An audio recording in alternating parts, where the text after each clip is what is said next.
ये कल की तस्वीर आपने देखी होगी हमारी, आज ये दूसरी तस्वीर है। कल तो ये 8 बजे आए थे, मैं इनसे 2 घंटे पहले आया था। इतनी खुशी थी, लोकतंत्र पे जो है ना भरोसा था, जो मुझे लगा जो चीज़ें हुई उसकी वजह से बहुत बढ़िया इन्होंने हमारा नामांकन लिया है। लेकिन 24 घंटे हुए हैं, 24 घंटे में ना जैसे होता है ना कि खेल में रोमांच, जैसे होता है ना क्रिकेट में रोमांचक मुकाबले से मोड़ ले रहे हैं, अनिश्चितताओं का खेल। चुनाव आयोग ने इस चुनाव को वाराणसी के अंदर जो है खेल बना दिया यार, खेल बना के रख दिया है। आज हमें रिजेक्ट कर दिया गया, हमारा नॉमिनेशन रिजेक्ट कर दिया गया है। यार जब नहीं लेना था तो फिर लेने की वो नाटक वगैरह क्यों किए लोगों के सामने? 24 घंटे में तो हो ही गया ना क्लियर, 24 घंटे में तो क्लियर हो ही गया। कुछ कमी नहीं, डॉक्यूमेंट में कमी हमें पता थी, इतना तो हम जानते हैं कि जहाँ पे हम लड़ने निकले हैं, जहाँ पे हमने हिम्मत दिखाई है, वहाँ पे डॉक्यूमेंट, प्रस्तावक, पैसे, ये तो चीज़ें चाहिए हमें, तब जाकर के हम लड़ पाएंगे। वो चीज़ें सारी दी। कल 3 बजे के बाद हमारा जो एंट्री हमारी हुई है वो आज मुझे समझ में आया कि क्यों हुई 3 बजे। मुझे लगा लोगों के सपोर्ट से इन पर दबाव आया है, मेरे फ़ोन करने से, मेल करने से दबाव आया है। आज डीएम साहब ने बताया है कि जो आपके डॉक्यूमेंट में कोई कमी है, आपने वो शपथ नहीं ली है। शपथ जो हम 25, 30, 27 लोग गए थे, मोदी जी के अलावा जो लोग थे, उनको शायद किसी को नहीं दिलाई गई थी। ये भी गए थे, इनको भी नहीं दिलाई गई। इन्होंने 3 बार उनको बोला है, मैं इन पे भी आऊँगा, इनको बोलूँगा कि आप अपनी बात रखो। लेकिन जो शपथ नहीं दिलाई गई, हमारे साथ अधिवक्ताओं को नहीं भेजा गया, इनको नहीं भेजा, सिर्फ अकेले को बुलाया 3 बजे के बाद में, और हम गए हैं वहाँ पे। और वहाँ पे जाने के बाद में ये 8 बजे तक आए हैं। अब जो उन्होंने रीज़न दिया है, कह रहे हैं कि आपने शपथ नहीं ली। मैंने कहा सर आपने दिलाई नहीं। बोले हमारा काम थोड़ी, आप लेके आओ कहीं से। दूसरी चीज़ ये कि वहाँ पे सर क्या बोल रहे हैं, सर ये बोल रहे हैं कि आपने 14 तारीख को 2:58 पे आपने फॉर्म दिया है। अगर इसमें कमी होती तो हम आपको 3 बजे तक का टाइम देते, 14 तारीख को 3 बजे तक का टाइम देते, जिसमें आप जमा करा सकते हो। अब जब हम यहाँ पे 10 तारीख से जूझ रहे हैं, मैं आया हुआ हूँ, कोई बहुत पहले से आया हुआ है, वो 14 तारीख तक इंतज़ार करते हैं, मोदी जी के जाने के तक इंतज़ार करते हैं। 13 तारीख को पूरे दिन लाइन में रहते हैं, वहाँ पे एंट्री नहीं है किसी की। वहाँ पे पूरे दिन 4 लोग जो गए वहाँ पे 13 तारीख को, वो कौन लोग थे? वो 4 लोग हमें आंखों से दिख रहे हैं, खड़े हैं वहीं पे। इतनी धीमी प्रक्रिया बनाई गई कि जो लोग हैं उनको 14 तारीख को 3 बजे एंट्री करवाओ। वहाँ पे हमारा फार्म दिया हमने 5 बजे और वहाँ पे टाइम लिखा हुआ है 2:58।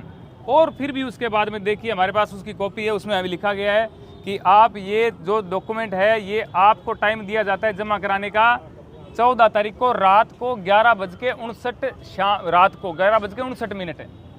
हम फिर भी जागरूक थे, मैंने कहा लड़ना है यार, अब वीडियो डाल दिया, लोगों को बात पहुँचा दी, अब लड़ना, ये डॉक्यूमेंट लेके आओ।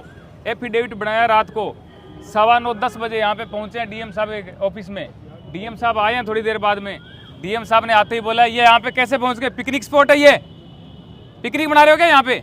यहाँ कैसे पहुँचे तुम लोग? फिर हमारी बात तो सुनी नहीं। उससे पहले पुलिस वाले जो अधिकारी थे उनको बोला नौकरी चली जाएगी तेरी, ध्यान दे ले अब इस पर, निकाल इनको बाहर यहाँ से। ये बोल के हमें रात को बाहर निकाला है। हमने सोचा हमारी गलती है, हम सुबह आएंगे, टाइम से आएंगे। हम यहाँ पे टाइम से पहुँचे हैं, 11 बजे से पहले एंट्री नहीं, साहब खुद 11:15 आए हुए हैं। और उसके बाद में जो लाइन लगी है वापस पर जो प्रत्याशी है उनकी लाइन लगी है। और 3 बजे तक 2 प्रत्याशी, 3 बजे तक 2 प्रत्याशी जो है वहाँ पे रहे हैं। उसके बाद में मैंने देखा चीज़ें बदलती, मैंने देखी। ये मैं दिल से कह रहा हूँ यार, मैं 2014 में सपोर्ट करता था। जो लोग मेरे भाई सपोर्टर हैं उनको मैं बताना चाहता हूँ, मैं भी सपोर्टर ही था। मैंने चीज़ें बदलती यूँ देखी कि 3 बजे के बाद में पुलिस वाले ज़्यादा आने लग गए, इधर पुलिस होगी उधर पुलिस होगी। 4 बजे क्या हुआ कि इधर उधर लोग आने लगे जो सपोर्टर थे, चारों तरफ से घेर लिया गया। जो हमारे भाई साथी जो कैमरे में आपको दिखा रहे हैं ना, ये वही पानी दे रहे थे। ये भाई के साथ मारपीट होते मैंने देखी है, ये मारपीट होते इसके साथ मैंने देखी है। मैंने वहाँ पे मैंने बचाया इनको, मैंने कहा मेरे दोस्तों को कुछ नहीं हो। मैंने उनको बोला क्या भाई क्या हुआ? बोले किसके साथ है? मैंने कहा मेरे साथ है। ये हमें पानी पिलाने के लिए वहाँ पे खड़े हुए थे, इनके साथ मारपीट की, इन भाई के साथ मारपीट की। मैं कह रहा हूँ ये मोदी जी एक्टिंग करते होंगे रोने की, मैं रोना चाहता नहीं हूँ। मेरे को आ रहा है लेकिन मैं रोना चाहता ही नहीं हूँ, ठीक है। मैंने ये चीज़ देखी है, लोकतंत्र की जो हत्या है ना वो आज मैंने देखी है, वो माहौल मैंने बनते देखा है। अब जब हम बाहर निकले, डीएम साहब से बात करिए, मैंने एक ही बात बोली, डीएम साहब बहुत धन्यवाद आपका। और मेरे खिलाफ एक व्यक्ति जो मेरे पास ही खड़ा था पूरे दिन से, उसने आपत्ति जता दी एक लेटर दे दिया। मैंने कहा सर ये किस चीज़ की आपत्ति है? बोले आपके प्रस्तावक फर्जी है, चलो उस पर हम जाते ही नहीं है। जाते नहीं है क्योंकि फर्जी नहीं है तो जाएंगे कैसे? वो जो भाई साहब है उनसे भी मैंने हाथ मिलाया, मैंने कहा बहुत धन्यवाद। अब जो है बनारस की गलियाँ हैं इनका भी बहुत धन्यवाद, बनारस के लोगों का बहुत धन्यवाद। फिर भी लोकतंत्र मैं नहीं मानता, हत्या हो गई, बचेगा लोकतंत्र है भारत में। भारत माता की जय। भाई साहब आप अपनी बात रखिए, मेरे से और रखी नहीं जाएगी यार। बिल्कुल खारिज हो गया, बिल्कुल स्पष्ट खारिज हो गया। हमारी जीत जो कल हुई थी वो आज हार हो गई, लेकिन हमारी हार में जीत इसलिए हो गई कि जो हम यहाँ पे दिखाने आए थे वो हमने दिखाया है, लोगों को ये दिख गया है। ये तो आप यहाँ देख सकते हैं ये 2:58 इस पे टाइम दिया है। लोग कह रहे हैं ना, लोग कह रहे हैं कि आप चुनाव लड़ने निकले हो, आपको वोट नहीं मिलेंगे, 500 नहीं मिलेंगे, 1000 नहीं मिलेंगे। अरे हम जीतने नहीं निकले थे, ये दिखाने निकले थे, ये दिखाने निकले थे, ये दिखा रहे हैं आपको, ये दिखाने निकले थे हम, ये दिखा रहे हैं, ये सच्चाई दिखा रहे हैं आपको। आज मोदी जी के सिस्टम ने मोदी जी को हरा दिया है। शायद मोदी जी 5 लाख 6 लाख वोटों से जीत जाते हैं। एक मिनट सुन लीजिए, इनको सुन लीजिए, महत्वपूर्ण बात है ये। शायद मोदी जी 5 लाख या 6 लाख वोटों से जीत जाते, लेकिन यहाँ के प्रशासन ने आज उनको पहले से ही हारा हुआ घोषित कर दिया है। पूरा तंत्र जिस तरीके से ये डिक्लेयर कर चुका है कि मोदी जी बुरी तरह चुनाव हार चुके हैं। जो मैं सोच करके आया था, जो मैंने सोचा था वो ना तो वैसा हुआ, और जैसा हुआ वैसा मैंने सोचा नहीं था। मैंने सोचा था सिंपली नॉमिनेशन के बाद में लड़ेंगे। मुझे ये नहीं पता था नॉमिनेशन ही नहीं होगा। इसके लिए मैंने आवाज़ इतनी उठाई, लोगों को बताया, लोगों ने सपोर्ट किया, शेयर किया। शेयर करने के बाद में इन्होंने 14 तारीख को 3 बजे के बाद में हमारे नॉमिनेशन लिए। मुझे बहुत खुशी हुई, मैंने वीडियो भी डाला, बनाया, खुशी जाहिर की, लोगों को भी बहुत खुशी हुई। मैंने उनका सपोर्ट देखा, मेरे साथ बहुत लोगों का सहयोग था। मैंने कहा था 1 तारीख को कि मैं चुनाव लड़ूंगा, मेरे पास फंड नहीं है, मेरे पास तन मन धन की मेरे को जरूरत पड़ेगी। लोगों के आज तक मेल आ रहे हैं मेरे पास, आज तक मैसेज आ रहे हैं कि आपने अकाउंट नंबर कभी भेजे नहीं, पब्लिक नहीं किए। मैंने कहा था, मेरे मन में थी, मैंने कहा नहीं, जिस दिन नामांकन होगा एकदम कन्फर्म हो जाएगा तब लोगों से पैसे मांगेंगे, पहले नहीं मांगेंगे। अपने खुद के खर्चे पे सब चीज़ें करके हम यहाँ पे आए हैं, लेकिन मुझे नहीं पता था नामांकन के टाइम इतनी बड़ी मजाक हमारे साथ की जाएगी। ये मेरे साथ मजाक नहीं है, ये पूरे देश के साथ मजाक है, लोकतंत्र के साथ मजाक है। ये जो लोग देख रहे हैं ना, उनके चेहरे पर तमाचा है। जो आपने बात बोली है ना कि नामांकन है होगा, जो सपोर्टर बोल रहे थे इनके कि चुनाव आयोग एकदम न्यूट्रल है, इनका श्याम रंगीला का हो जाएगा, जिस दिन हो गया उस दिन बोला था कि ये देखो हो गया, ये देखो रिजेक्ट हो गया। क्योंकि नॉमिनेशन मैंने ही करवाया था जो है। अब इसमें आप ये देख लीजिए जो है इनका ये जो है जो इनको चेक लिस्ट मिला है, इसमें किसी भी कॉलम में कोई कमी नहीं है। जो इसमें जो नीचे वाला कॉलम है, ये शपथ प्रतिज्ञान क्या लिया गया है, इसमें नहीं। शपथ जो मजिस्ट्रेट के सामने या रिटर्निंग अफसर के सामने जो लिया जाता है, उस शपथ लेने में क्या होता है कि जब कोई व्यक्ति जेल में होता है तो जेल अधीक्षक शपथ दिलवाता है। कोई कहीं पे बाहर है, उसका प्रस्तावक या उसका एजेंट आता है, अगर वो नॉमिनेशन करता है तो वो व्यक्ति जहाँ रहता है वहाँ पे जो है शपथ लेता है। लेकिन जो कैंडिडेट खुद नॉमिनेशन कर रहा है तो उसको शपथ दिलवाने का काम जो रिटर्निंग अफसर है या सहायक रिटर्निंग अफसर है उनका है।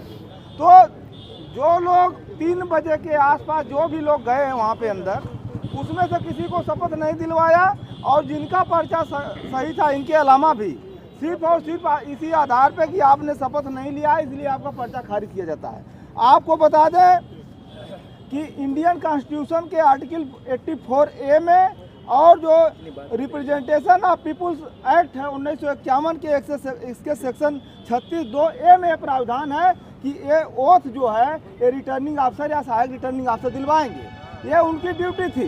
जब हम लोगों ने देखा, जब बाहर अधिवक्ताओं को किसी को अंदर नहीं जाने दिया, कहा कि केवल कैंडिडेट जाएंगे, जब हम बाहर देखे चेक लिस्ट में कि इसमें शपथ का नहीं है, हम तुरंत शपथ का प्रारूप तैयार करके तुरंत हम लोग यहाँ पर अंदर आए। सबसे पहले सहायक रिटर्निंग अफसर हम लोगों से मिले, उन्होंने कहा कि अब नहीं होगा शपथ, अब नहीं होगा, अब आप जाइए, कल आइए। हमने कहा कि इसमें 11:59 आप लोग देख सकते हैं, 11:59 PM टाइम दिया हुआ है, 11:59 पर रात्रि में दिया हुआ टाइम।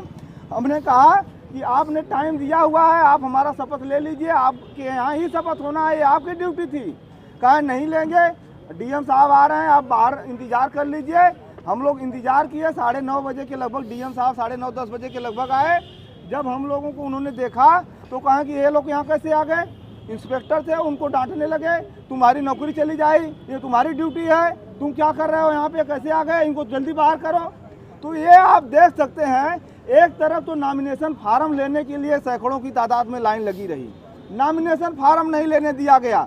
दूसरे तरफ नॉमिनेशन फार्म जब लोग लेने के लिए कतार में लाइन में थे, एक्ट में प्राविधान है कि आप जो है ऑनलाइन प्रिंट आउट निकाल करके भी नॉमिनेशन फार्म कर सकते हैं। तो नॉमिनेशन फार्म जब प्रत्याशी लेने के लिए गया तो पहली बार ऐसा हुआ कि इन्होंने नॉमिनेशन फार्म के बजाय ट्रेजरी चालान फार्म दिया। कहा कि आप पहले 10 प्रस्तावकों की सूची लाइए, उनका मोबाइल नंबर लाइए और ट्रेजरी चालान जमा करके आइए, तब आपको फार्म दिया जाएगा। ये इतिहास में, भारत के इतिहास में पहली बार ऐसा हुआ है। जब लोग प्रस्तावकों की सूची और मोबाइल नंबर दे दिए तो प्रस्तावकों को घर पर जाकर के धमकाया गया, उनको बैक किया गया, उनको प्रलोभन दिया गया, उनको मुकदमों की धमकी दी गई। प्रस्तावक सब चले गए पीछे, तमाम प्रत्याशियों के प्रस्तावकों को धमकाया गया। दूसरी बात, जब उनका प्रस्तावक का काम पूरा हो गया, फार्म का काम पूरा हो गया, ट्रेजरी चालान का फार्म पूरा हो गया, आप जो है ये समझ लीजिए कि 7 तारीख से लेकर के 14 तारीख तक मात्र 14 नामांकन हुआ। और जब लोगों ने लिखा पढ़ी किया, बवाल किया, धरना प्रदर्शन किया, तो आखिरी दिन दबाव में आकर के जब मोदी जी का नामांकन हो जाता है, उसके बाद 3 बजे बिना अधिवक्ताओं के ऐसे ही ले जा करके सबको घुसा दिया। और जब रात हो गई 7 बजे, 6 बजे, 7:30 बजे, सबको एक एक करके कि आपने शपथ प्रतिज्ञान नहीं लिया है, यह कह करके लिख कर भेज दिया। किसी को कहा कि आप 11 बजे रात को दीजिए, किसी को कहा कि आप 9 बजे तक दीजिए, और सभी लोग चले गए। और फिर जब हम लोग आए तो हमारा जो है शपथ प्रतिज्ञान का प्रक्रिया पूरा नहीं कराए।